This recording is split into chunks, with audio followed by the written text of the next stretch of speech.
got all the money. She'd run on over to Dad. She'd go get her quarter. She'd go get her ice cream. She was a happy camper. Question, what did she learn about money? Now, first, that men have all the money. So when she first got married, what do you think she expected of her husband? Yeah, it wasn't quarters anymore. Somehow she graduated, all right? What's the second thing she learned? That women what? Women don't have money. Mom, the deity, the model, didn't have any money. Therefore, the way for a good woman to be is not to have any money. And to validate that way of being, she had to do what? Get rid of any money that she had. And money, of course, was the only thing that she and her husband ever fought about. And it almost cost them their marriage. Thank goodness they used our program and completely reconditioned each of their own money blueprints. And more importantly, they learned how to create a third blueprint that worked for their relationship. And they've never had another financial disagreement since. So here's the big question. What is your current money blueprint set for? Well, how can you tell? Simple. Look at your results. Look at the fruits. That will tell you what the roots are set for. Look at the house. That will tell you what the blueprint looks like. Let me put it this way. If the temperature in the room is set for 72 degrees, chances are the thermostat is set for how much, guys? 72. Now here's where it gets interesting. Is it possible, because it's really cold outside and the windows are open, that the temperature in that room could, say, go down to 65 degrees? Yes, but what will eventually happen? That thermostat will kick in and drive that temperature right back to 72. Yes or yes? Yes. Now, is it possible, because it's very hot outside and the windows are open, that the temperature in that room could, say, get to 77 degrees? Yes, but what will eventually happen? The thermostat will kick in and drive that temperature right back to 72. Meaning that the only way to permanently, what's the word, please? Permanently change the temperature in that room is to change that what? Thermostat. And the only way to permanently change your financial life is to change your financial thermostat, otherwise known as your money blueprint. Now, when we come back, I will show you how wealthy people think very differently than most others and how to adopt those ways for you to reach your full financial potential. So stay with me.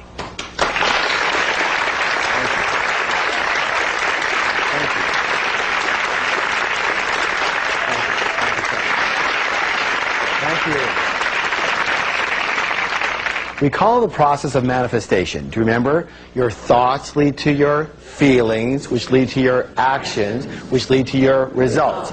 Meaning, again, it all begins with the way you think. So what we're going to do is we're going to examine some of the ways that rich and successful people think very differently than unsuccessful people, in order to consider adopting those ways of thinking and resetting our financial blueprints. Now, we're going to call these ways of thinking wealth secrets. Good or good? Good. All right, let's begin. Rich and successful people believe, I create my life. And unsuccessful people believe, life happens to me.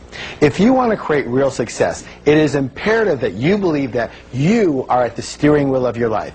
You have to believe that you are the one who creates your success, you are the one who creates your mediocrity, and you are the one creating any financial struggle. But instead of taking full responsibility for their lives, most people instead, they play the role of the victim. What's it say, please?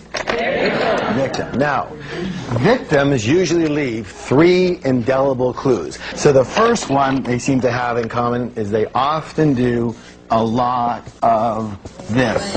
What's the word, please? Blame. They blame the economy. They blame their type of business. They blame the stock market. They blame the real estate market. They blame the city they live in. They blame the taxes or the government or their employee or their employer. They blame their manager. They blame their partner. They blame their upline. They blame their downline. They blame their husband. They blame their wives, their boyfriend, their girlfriend. It's always something else. It's always someone else. And everyone wants to blame their parents for something. Or they do this. What's the word, please? Thank you. They justify their situation by saying something like, well, you know, money's not all that important. Well, let me ask you a question. If you said that your husband or your wife or your boyfriend or your girlfriend wasn't that important, would they be around for very long? I don't think so, and neither would what? Money. If you didn't think having an RV was important, would you buy one? Would you have one? Of course not. If you didn't think having a pet parrot was important, would you buy one? Would you have one? Of course not. If you don't think money's important, would you have any? Of course not. You know what? You can actually dazzle your friends with this information. Next time one of your friends comes up to you and says something like that money's not important, here's what I want you to do. I want you to put your hand on your forehead, look up to the heavens and go, "You're broke." And they're going to go, "How did you know?" And you're going to go, "What else do you want to know? That'll be 50 bucks, please. You have a whole new business." Of course they're broke. Let me say this right now. Anybody who says money's not important doesn't have any. And of course there's going to be people who go, "Well, it's not as important as love." What's the comparison? You know, what's more important, your arm or your leg? Maybe they're both important in what they do, yes or yes? Yes. All right. Now, here's the next one. The third one is this. What's it say, please? Complain. Excellent. Complain. Let me say this right now. Complaining is the absolute worst possible thing you could do for your health or your wealth. The worst. Why? There's a universal principle that says, what you focus on expands. Would you please repeat that with me? What you focus on expands. Hey, good job. Now, when you are complaining, tell me, what are you focusing on? What's right with your life or what's wrong with your life?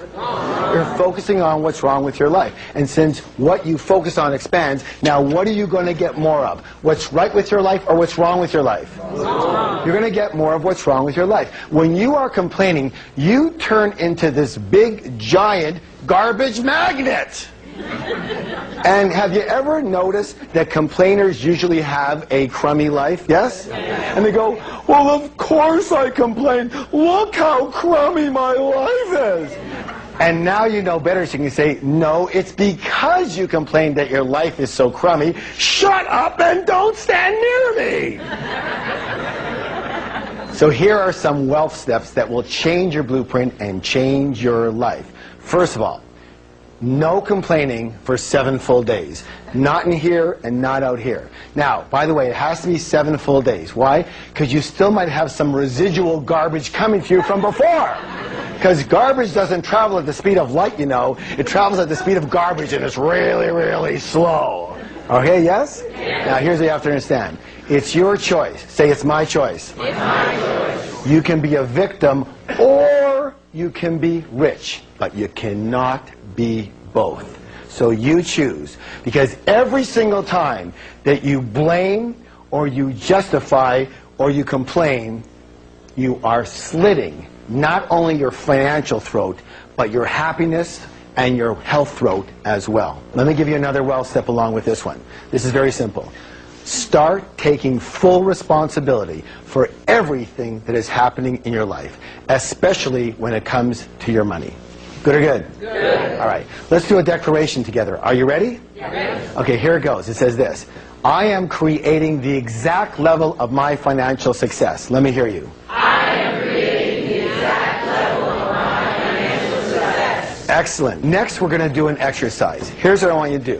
I want you to think of your financial goals in terms of 2 things. The first one is in terms of, let's say, income. What's the word, please? Income.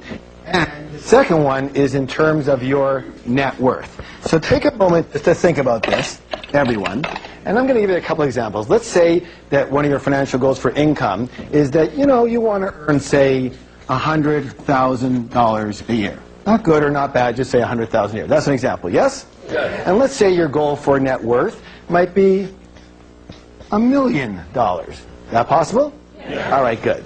Now, here's another wealth secret. Rich and successful people, they play the money game to win. Most other people play not to lose. Here's the thing. Most people actually play the money game on defense versus offense. In sports, let me ask you a question. Anytime you play any game strictly on defense, tell me, what are your chances of actually winning that game? Very slim and very none. And most people's primary concern is survival and security. So what is your goal? What is your true objective? What is your intention? Wealthy people's intention is to create abundance. Most broke people, their intention is to have enough to pay the bills, or just get by, or I just want to earn a decent living. And you know what?